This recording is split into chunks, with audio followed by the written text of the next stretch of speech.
अस्सलाम वालेकुम dear students, friends and subscribers. Dear students, आज हमारा टॉपिक है Hungary and important state of central Europe. तो आज का जो हमारा टॉपिक है, आज हम हंगरी के ऊपर बात कर रहे हैं, जो कि सेंट्रल यूरोप की अहम रियासत है, जिसने फ़र्स्ट वर्ल्ड वार के अंदर भी शिरकत की और जो दूसरी आलमगीर जंग है उसके अंदर भी शिरकत की है। हंगरी जो है वो वारसा पैक्ट का भी हिस्सा रहा है और फिर हंगरी आज नेटो का भी हिस्सा है। यहाँ तक कि यूरोपियन यूनियन जो है उसके अंदर भी इटली जो है वो उसके अंदर भी हंगरी जो है वो शामिल है। तो इस हवाले से देखा जाए तो हंगरी जो है वो जो वर्ल्ड पॉलिटिक्स है उसके अंदर उसको नज़रअंदाज नहीं किया जा सकता। तो इसी हवाले से जो है हंगरी के बारे में चंद अहम सवालात के साथ और डिस्कशन के साथ एक नई वीडियो आपके लिए लेकर आए हैं।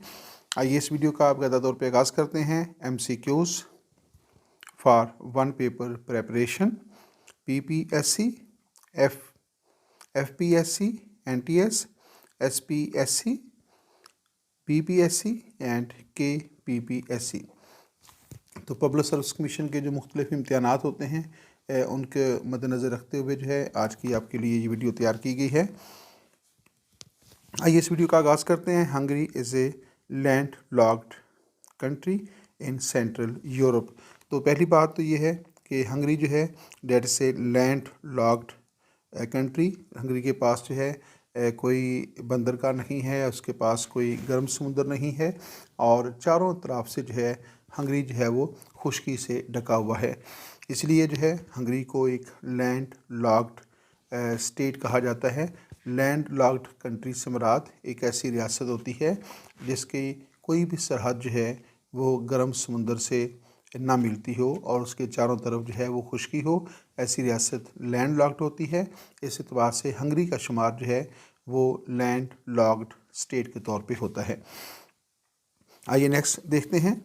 The state of Hungary shares it's borders with, it has 2106 kilometre of boundaries. तो हंगरी जो है, हंगरी हैज़ 2106 किलोमीटर बॉर्डर। तो हंगरी जो चारों तरफ से जो उसका बॉर्डर है वो 2106 किलोमीटर्स पर मुश्तमिल है। और हंगरी जो है वो अपने जो बॉर्डर्स हैं वो किसके साथ शेयर कर रखा है। Number 1 Austria to the west. तो वेस्ट की तरफ से उसका बॉर्डर जो है वो ऑस्ट्रिया से मिलता है। नेक्स्ट है Serbia, Croatia and Slovenia to the south. और साउथ की तरफ से जो है उसकी सरहदें जो हैं वो सर्बिया, क्रोशिया और स्लोवेनिया से मिलती हैं। एंड साउथ ईस्ट रोमानिया, और रोमानिया जो है टू द साउथ ईस्ट है। इसके अलावा जो है Ukraine to the north east है and Slovakia to the north. तो इस तरह जो है हंगरी जो है उसकी जो सरहदें हैं वो बहुत सारे ममालिक के साथ जो है मिल रखी हैं, जिसमें है ऑस्ट्रिया, सर्बिया, क्रोशिया, स्लोवेनिया और रोमानिया। इसके अलावा जो है यूक्रेन और स्लोवाकिया।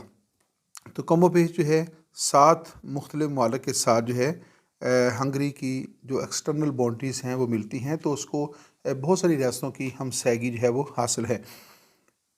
आइए नेक्स्ट देखते हैं। What type of government is Hungary under. तो हंगरी जो है किस किस्म का निज़ाम हुकूमत रखता है। Hungary is a parliamentary representative democratic Republic. तो हंगरी इस वक्त जो है ख़ास तौर पे जो है आफ्टर द 1991 जो है, तो जब से कोल्ड वार का ख़त्मा हुआ और हंगरी जो है उसने रशियन ब्लॉक से निकल कर जो है वो अमली तौर पे अमेरिकन ब्लॉक में शमूलियत अख्तियार कर रखी है।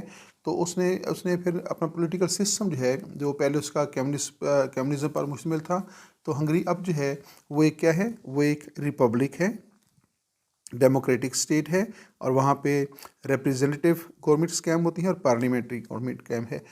तो हंगरी के अंदर जो है पार्लियामेंट्री गवर्नमेंट ऑफ सिस्टम है, जिसमें हेड ऑफ़ द स्टेट जो है वो नॉमिनल पावर्स का मालिक होता है और हेड ऑफ़ द गवर्नमेंट जो है उसके पास एक्चुअल एग्जेक्टिव पावर्स होती हैं। तो इस एतबार से जो है हंगरी के अंदर जो है वो पार्लियामेंट्री फॉर्म ऑफ गवर्नमेंट जो है पाया जाता है। नेक्स्ट है रिप्रेजेंटेटिव डेमोक्रेसी, वहाँ पे पाई जाती है। आवाम जो है वो थ्रू जनरल इलेक्शन जो है वो अपने जो रिप्रेजेंटेटिव्स हैं उनका चुनाव करते हैं और उस तरह जो है उनकी मदद से जो है निज़ाम हुकूमत चलाया जाता है। और फिर क्या है कि जो हंगरी है डेट इज़ रिपब्लिक। रिपब्लिक जो है एक ऐसी रियासत को कहा जाता है in which the head of the state is elected. तो ऐसी रियासत जिसमें हेड ऑफ़ द स्टेट जो होता है वो इलेक्टेड होता है, ऐसी रियासत को रिपब्लिक कहा जाता है। तो हंगरी जो है इस एतबार से रिपब्लिक है।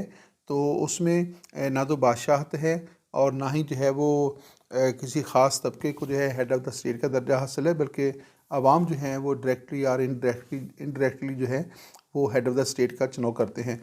इस एतबार से हंगरी जो है वो एक रिपब्लिक भी है। गोया हंगरी के अंदर जो है पार्लिमानी नुमाइंदा जमहूरियत जो है पाई जाती है और हंगरी एक रिपब्लिक का दर्जा रखता है। नेक्स्ट पॉइंट है when Hungary became the part of EU and NATO। EU means European Union and NATO means North Atlantic Treaty Organisation. EU क्या है? यूरोपियन यूनियन, और नेटो जो है, नेटो का मतलब है North Atlantic Treaty Organisation. Hungary जो है उसको आलमी सियासत के अंदर किस कदर ज़्यादा अहमियत हासिल है, तो उसका अंदाज़ा आप इस बात से लगा सकते हैं कि हंगरी जो है वो यूरोपियन यूनियन का भी हिस्सा है और इसके साथ साथ जो है हंगरी जो है वो नेटो का भी मेंबर है। Hungary became the member of NATO in 1919। तो हंगरी जो है 1999 के अंदर जो है वो नेटो का मेंबर बना है और हंगरी जो है वो 2004 के अंदर जो है वो यूरोपियन यूनियन का मेंबर बना। तो इस एतबार से कहा जा सकता है कि हंगरी जो है वो सेंट्रल यूरोप की एक इम्पॉर्टेंट स्टेट है और जो जो जो यूरोपियन पॉलिटिक्स है, जो यूरोपियन इकोनॉमिक सिस्टम है या जो वर्ल्ड पॉलिटिक्स सिस्टम चल रही है, तो हंगरी जो है उसने हमेशा इस आलमी सियासत के अंदर जो है अहम रोल अदा किया। पहले जो है हंगरी वो रशियन ब्लॉक में शामिल रखा है ड्यूरिंग द कोल्ड वार, और कोल्ड वार के ख़ात्मे के बाद जो है हंगरी इस वक्त जो है वो अमेरिकन ब्लॉक का हिस्सा बन गया है और नेटो में शामिल हो गया है। तो इस एतबार से जो है हंगरी के बारे में कहा जा सकता है कि उसने हमेशा आलमी सियासत के अंदर दिलचस्पी दी है और हंगरी जो है वो किसी न किसी बड़ी ताकत के साथ मिलकर जो है वो आलमी सियासत के अंदर अपना रोल जो है वो अदा करता हुआ नज़र आता है। नेक्स्ट पॉइंट है which countries do not use the euro. Euro जो है वो यूरोपियन यूनियन की करेंसी का नाम है। तो यूरोपियन यूनियंस के जो मालिक हैं उनकी करेंसी जो है वो यूरो कहलाती है। और which countries do not use the euro, कौन से मुल्क हैं जो यूरो का इस्तेमाल नहीं करते। The number of European Union countries which do not use the euro as they are currency, the countries are Bulgaria, Croatia, चेक Republic, Denmark, Hungary, Poland, Romania and Sweden. ये जो कंट्रीज़ हैं जिसमें बुल्गारिया, क्रोशिया, चेकोस्लोवाकिया और Denmark, Hungary, Poland, Romania and Sweden, ये मुल्क हैं they do not use the euro as their currency. तो उनकी अपनी करेंसी है, अपनी मुनफरद करेंसी से वो सिस्टम चला रखे हैं और यूरो को उन्होंने अपनी करेंसी का दर्जा जो है नहीं दिया। जिन मुल्कों ने यूरो को एज ए करेंसी अडाप्ट नहीं किया उसमें हंगरी भी जो है वो शामिल है। तो हंगरी भी जो है उसने अपनी एक अलग करेंसी रखी हुई है, अपनी एक अलग आइडेंटिटी जो है रखी हुई है। तो इस एतबार से जो है हंगरी का अंदाज़ा लगाया जा सकता है कि उसकी मईशत जो है वो कितनी मजबूत है। आइए नेक्स्ट पॉइंट की तरफ चलते हैं। हमारे पास नेक्स्ट पॉइंट है the official language of Hungary is Hungarian which is spoken by 98% of the 10.3 million population. इसमें दो तीन बातें हैं। एक तो ये है कि हंगरी की जो पॉपुलेशन है that is round about 10.3 million जो है हंगरी की आबादी है, और हंगरी की जो ऑफिशियल लैंग्वेज है डेट इज़ हंगेरियन। तो हंगेरियन जो है that is the official language of Hungary और 98% लोग जो हैं वो यही ज़ुबान जो है वो यूज़ करते हैं। Next point is what type of country is Hungary? Hungary किस किस्म का मुल्क है? Hungary was a communist state from the end of the world war two until 1990। तो हंगरी जो है जो after the world war first, पहली जंग अज़ीम के ख़ात्मे से लेकर, यानी फ्राम 1945 टू 1991 और 1990, हंगरी जो है एक कम्युनिस्ट स्टेट था। और हंगरी जो है उस वक्त जो है वो रशियन ब्लॉक में या सोवियत ब्लॉक में जो है वो शामिल था। लेकिन जब 91 के अंदर जो है सोवियत ब्लॉक जो है वो क्लैप्स कर गया और सोवियत बजाते खुद जो है उसका क्लैप्स हो गया और उसकी बहुत सारी जो रियासतें थीं वो उससे सेपरेट हो गई और उसके नतीजे में उसको कोल्ड वार के अंदर जो है शिकस्त कंसीडर किया गया। और इस तरह जो है जब रशिया का कोलैप्स हुआ और सोवियत यूनियन जो है वो ख़त्म हो गया, तो उसके बाद हंगरी जो है उसने एक बड़ा फ़ैसला किया और उसने फ़ैसला ये किया कि वो जो सोवियत ब्लॉक है उससे अलग हो जाए।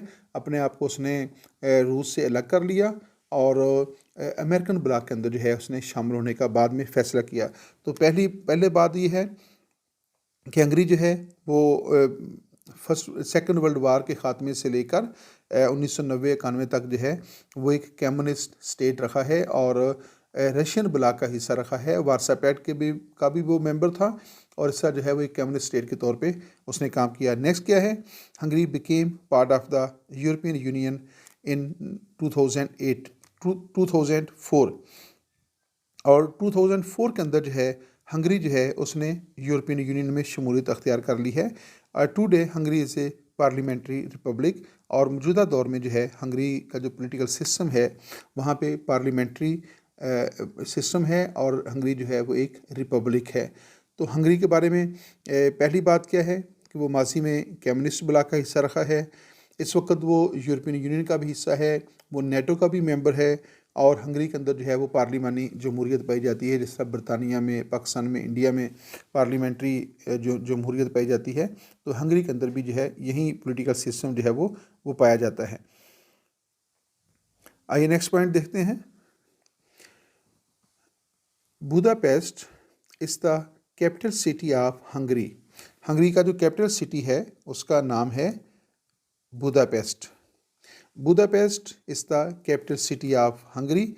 और नेक्स्ट है Hungary is the land locked, Hungary is a land locked country. तो ये बात पहले से हो चुकी है कि हंगरी का शुमार जो है सेंट्रल यूरोप की उन रियासतों में होता है जो कि लैंड लॉक्ड है। जिस तरह स्विट्ज़रलैंड भी लैंड लॉक्ड कंट्री है, तो हंगरी का शुमार भी एक लैंड लॉक्ड स्टेट के तौर पे होता है और बुडापेस्ट जो है वो उसका कैपिटल सिटी है। आइए नेक्स्ट देखते हैं। What was Hungary called before, यानी हंगरी जो है उसको पहले यानी कदीम दौर में जो है जब हंगरी जब जदीद दौर से पहले जो है हंगरी को किस नाम से जाना जाता था? द लेटन रेगनम हंगेरिया और रेगनम अनगेरिया। हंगरी का जो पहला नाम था जो लेटिन ज़बान के अंदर था वो था रेगनम हंगेरिया और रेगनम अनगेरिया, यानी रेगनम मीनिंग किंगडम, रेगनिंग का मतलब है किंगडम और रेगनिम मैरियम मीनिंग किंगडम ऑफ मैरी। तो मासी में जो है जो हंगरी है that was named as kingdom of Mary, तो उसको किंगडम ऑफ मैरी कहा जाता था। And simply Hungaria were the forms used in official documents in later form of beginning the kingdom of Hungary to the 1840s। तो 1840s तक जो है 1940 तक जो है 1840s तक जो है हंगरी जो है that was called the kingdom of Hungary, उसको किंगडम ऑफ हंगरी कहा जाता था। फिर उसके बाद जो है कुछ अर्सा जो है ये ऑस्ट्रो हंगरी का भी इसको दर्जा हासिल रहा और ये ऑस्ट्रेलिया और हंगरी जो है वो एक कॉमन जो है वो एक अंपायर बन गए थे और ऑस्ट्रो हंगरी पहली जंग अज़ीम के अंदर जो है ये ऑस्ट्रो हंगरी के नाम से ही जाना जाता था और उसके बाद जो है इनकी सेपरेशन हुई और फिर ये बतौर हंगरी जो है वो एज ए स्टेट जो है वो मुतारफ़ हुआ। What side was Hungary on the on in WW2। WW2 means world war second. बताना ये है आपने कि जो सेकंड वर्ल्ड वार थी उसमें हंगरी जो है उस किस ब्लॉक के अंदर जो है उसने शमूलियत अख्तियार की थी। What side was Hungary on in world war two. तो वर्ल्ड वार टू के अंदर जो है हंगरी किस तरफ था, एक्सिस ब्लॉक। एक्सिस ब्लॉक जो है जिसको महवरी ब्लॉक भी कहा जाता है, उसमें जर्मनी शामिल था, हंगरी शामिल था, इसके अलावा जो है वो ऑटोमन अम्पायर शामिल था, और इसके अलावा जो है जर्मनी और जापान जो है उसमें शामिल था। तो हंगरी जो है उसने एक्सिस पावर्स का साथ दिया during the world war second. आइए देखते हैं from 1939 to 1945 world war two. Hungary joined the Nazi led anti Comintern pact 1939। तो 1939 के अंदर जो है जो Nazi led anti Comintern pact हुआ, तो हंगरी जो है उसने वो पैक्ट जो था वो ज्वाइन किया था। And tripartite pact alliance of Germany, और इसके अलावा जो है हंगरी जो है उसने जो ट्राईपार्टाइट पैक्ट था, जो अलायंस था, उसमें भी शमूलियत अख्तियार की थी। और इस पैक्ट के अंदर जो है यानी ट्राईपार्टाइट पैक्ट जो था उसमें शामिल कौन कौन सी रियासतें थीं, जर्मनी, इटली और Japan. In June 1941, the Hungarian army participated in the Axis invasion of the USSR। और जब एक्सिस पावर जो थी उन्होंने USSR के ऊपर अटैक किया तो उसमें हंगरी की आर्मी भी शामिल थी। तो हंगरी जो है उसने जो सेकंड वर्ल्ड वार है उस दौरान जो है एक्सिस पावर्स का साथ दिया। एक्सिस पावर से मुराद है जर्मनी, जापान, इटली। तो ये जो ताकतें थी ये जो हैं वो एक्सिस पावर्स जो थी वो कहलाती थी। Next point is what religion is in Hungary. Hungary के अंदर कौन सा रिलीजन जो है वो डोमिनेट करता है। The largest religion of the population identify with the Roman Catholic 37.2। तो जो बड़ा मज़हब है हंगरी के अंदर जो है वो कैथोलिक रोमन कैथोलिक है, जो कि 37.2% लोग जो हैं वो इस मज़हब के साथ जो है वो वाबस्ता हैं। General knowledge with Nawaz Waraich आप देख रखे हैं हमारा YouTube channel general knowledge with Nawaz Waraich और political science with Nawaz Waraich. What side was Hungary on the world war first. तो अभी आपको मैंने बताया कि during the second world war Hungary participated in the world war second with the Germany, Japan and Australia. और during the world war during the world war first, तो first world war जो है उसके दौरान जर्मनी ने जो है किसकी साइड पे था। द सेंट्रल पावर्स, उसमें उसने सेंट्रल पावर जो थी उनका साथ दिया। और सेंट्रल पावर से मुराद डियर स्टूडेंट्स वहीं जर्मनी है, और जर्मनी के अलावा जो है सेंट्रल पावर्स के अंदर जो है ऑस्ट्रिया था, हंगरी बजाते ख़ुद उसमें शामिल था, ऑटोमन अम्पायर उसमें शामिल है। तो ये जो बुल्गारिया है और ये रियासतें जो थीं ये सेंट्रल पावर्स थीं। और जर्मनी और उसके इत्तेहादी को फर्स्ट वर्ल्ड वार के अंदर सेंट्रल पावर्स का नाम दिया गया था, और जर्मनी और उसके इत्तेहादी जो थे वो सेकंड वर्ल्ड वार के अंदर जो है वो एक्सिस पावर्स कहलाते थे, जबकि बरतानिया और उसके इत्तेहादी जो हैं वो अलाइड पावर्स जो थे वो कहलाते थे। आइए देखते हैं what side was Hungary on in world war first. तो उसका जवाब है central powers. For example during the world war first Austria Hungary was one of the central powers alongside Germany, Bulgaria, Ottoman empire. तो Hungary जो है उसने first world war के अंदर जो है सेंट्रल पावर्स के साथ जो है वो जंग लड़ी, के साथ मिलकर जो है वो अलाइड पावर्स के ख़िलाफ़ जंग लड़ी। और उस वक़्त सेंट्रल पावर्स के अंदर जो है जर्मनी भी शामिल था, बुल्गारिया शामिल है, ऑटोमन अम्पायर शामिल है, और ऑस्ट्रिया भी जो है वो इसी ब्लॉक का जो है वो हिस्सा था। आइए नेक्स्ट पॉइंट देखते हैं how many Hungarian soldiers died in world war first. जो वर्ल्ड वार फर्स्ट जो है उसमें कितने सोल्जर जो थे वो कमो पेश जो हैं वो हंगरी के जो है उनकी डेथ हुई। Estimates of the total losses of the Austro Hungarian arm forces. तो डियर स्टूडेंट्स, एक बात याद रखिएगा कि जो फर्स्ट वर्ल्ड वार है उसमें ऑस्ट्रिया और जर्मनी, ये एक अंपायर का दर्जा इनका था, एक सल्तनत थी। तो इसको जो है वो ऑस्ट्रो हंगेरियन कहा जाता है या ऑस्ट्रो हंगरी कहा जाता था। तो ये एक ही जो है वो यूनिट था। Armed forces range from 1.1 to 1.2 million in addition to 4,50,000 decreased prisoners of war and 30,000 soldiers who stayed missed after war। तो जो ऑस्ट्रो हंगेरियन स्टेट थी, एम्पायर थी, उसका बहुत ज़्यादा लॉस हुआ। 1.1 से लेकर 1.2 तक मिलियन लोग जो थे वो उसमें जो थे वो मारे गए, गैब हो गए और वो शदीद ज़ख्मी हुए, बुरी तरह मुतासर हुए, उनको जंगी कैदी बना लिया गया। तो इस वाले से जो है जो हंगेरियन जो पीपल थे वो इस जंग से बुरी तरह मुतासर हुए। नेक्स्ट है who was the most blame to the world war first.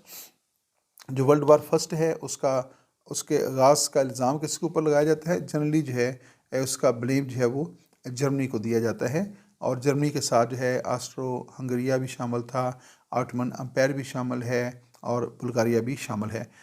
आइए नेक्स्ट पॉइंट देखते हैं। When did the treaty of Versailles do to Hungary? What did the treaty of Versailles? Treaty of Versailles जो है वो होता है after the world war first. जब world war first इख्तिताम को पहुंचती है तो उसके बाद जो है एक ट्रीटी ऑफ वर्सेल्स होता है, जिसमें जो फातह रियासतें हैं, जो बरतानिया है और उसके जो इत्तेहादी थे, अलाइड पावर्स थी, उन्होंने जो है जो एक्सिस पावर थी, जो सेंट्रल पावर्स थी, उनके साथ जो इम्तियाजी सलूक किया था और उनके ऊपर जो पाबंदियाँ लगाई थी, जो उनको सज़ा दी, वो ट्रीटी ऑफ वर्सेल्स के ज़रिए ही दी थी। क्वेश्चन ये है कि what did the treaty of Versailles do to Hungary? Hungary के साथ क्या सलूक किया गया? The Hungarian state was restored by the entente powers. Entente powers से मुराद है डियर स्टूडेंट्स अलाइड पावर्स, जिसमें बरतानिया शामिल था, फ्रांस शामिल है, रशिया शामिल है और यूके शामिल है। तो ये जो रियासतें थीं इनको इंटेंटे पावर्स भी कहा जाता है या इनको अलाइड पावर्स भी कहा जाता है। Helping the admiral Horthy into power to November 1919। तो बेसिकली जो है जो इंटेंटे पावर्स थी उन्होंने क्या किया, जो हंगेरियन स्टेट थी उसको दोबारा जो है वो रिस्टोर कर दिया था और इस तरह जो है वो अपनी एक अलग आइडेंटिटी जो है उसको कायम करने में मदद मिली थी। आइए नेक्स्ट पॉइंट देखते हैं। Who bombed Budapest in WW2? WW2 means world war second. तो वर्ल्ड वार सेकंड के अंदर जो है बुदापेस्ट जो है, जो कि कैपिटल सिटी है of Hungary. Budapest is the capital city of Hungary. तो उसके ऊपर जो है एक किस रियासत ने जो है वो बम जो था वो ड्रॉप किया था? American aircraft also drop bombs and on German occupied Budapest. तो अमेरिकन जो थे एयरक्राफ्ट जो थे उन्होंने क्या किया, जर्मनी के जो कब्ज़े में था उस वक्त बुदापेस्ट जो है, जो हंगरी का हेड क्वार्टर है, उसके ऊपर जो थे बम जो है वो ड्रॉप किए थे। नेक्स्ट पॉइंट हमारे पास है when did Russia invade Hungary? अब दिलचस्प बात यह है कि जिस दौर की ये बात हो रही है 1956, तो उस वक्त हंगरी जो है वो वैसे ही वो जो है वो रशियन ब्लॉक में शामिल हो चुका था, लेकिन इसके बावजूद जो है रशिया जो है उसने हंगरी के ऊपर अटैक किया था। When did Russia invade Hungary? In November 1956 Soviet tanks invaded Hungary. तो इन नवंबर 1956 सोवियत टैंक्स इन्वेडेड हंगरी। तो जो सोवियत टैंक्स थे उन्होंने हंगरी के ऊपर जो है वो अटैक कर दिया था, a country that was already under its control. दिलचस्प बात यह है, दैट इज़ वेरी इंटरेस्टिंग, कि वो हंगरी जो पहले ही रशिया के कंट्रोल में था और उसकी कॉलोनी के दर्जा उसको हासिल हो चुका था, उसके ऊपर उसने दोबारा अटैक कर दिया। तो ये बात जो है बड़ी दिलचस्प है कि या तो हंगरी जो है वो उसके ख़िलाफ़ जा रहा था या फिर उसने वैसे ही जो है ताकत का मुजाहरा किया और उसने 1956 को जो है हंगरी के ऊपर टैंकों की मदद से अटैक किया था। नेक्स्ट पॉइंट है when was Hungary in NATO? तो हंगरी जो है उसने कब जो है नेटो को जो है वो ज्वाइन किया?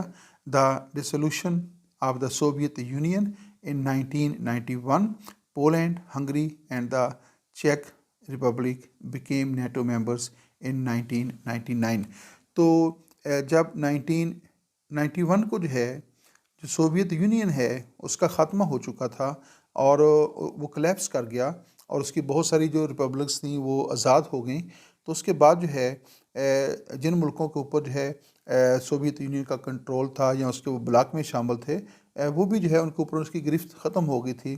तो वो मुल्क जो थे वो रशियन ब्लॉक से अलग हो गए। जिन मुल्कों ने रशियन ब्लॉक से निकल कर बाद में जो है वो अमेरिकन ब्लॉक में शमूलियत अख्तियार की और वो नेटो का मेंबर बने, उसमें शामिल हैं पोलैंड, हंगरी और चेक Republic became NATO members in 1999।